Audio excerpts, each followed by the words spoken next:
In this video, I'm going to show you how to import audio in Waveform. Now to do this, there's actually two ways and both are super simple. The first one is going to be a simple drag and drop method. So you simply want to find the audio file you want to, of course, use and import. And I'm just going to click and drag it in here like that, as you can see. And I can either drag up here, as you can see, it's already going to show kind of how it looks. And I can release it, there we go. And it's going to allow me to either copy or, of course, not copy this file into the project folder. I'm going to click on make copy, and then there we go. As you can see, you can go ahead and select where you want it. I'm going to click on that, and it's going to get popped in like that. Okay, that's the first way to do it. Of course, you could also drag it down here to make a new track just like this, and I'm going to click on, for example, a timestamp. There we go. And as you can see, it did the same thing over here. But of course, if you want a new track, you could go and click on the plus button, or of course press T, or go up here and create a new track, and you'll be able to, of course, put it in there as well.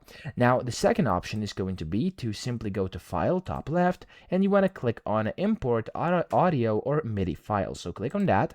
And from here, you want to find your audio file. I'm going to go in here. I'm going to pick this one and then click on open. The same thing is going to happen. I'm just going to click on make copy, and I'm actually going to go to cursor position as well. And I'm going to, it's going to go over here. Okay, so I'm going to click on that, and there we go. It was imported directly in here. Okay, so that's how to do this. That's how to import audio. Super simple. I hope this video helped you out. If it did, please subscribe to the channel and help me out as well.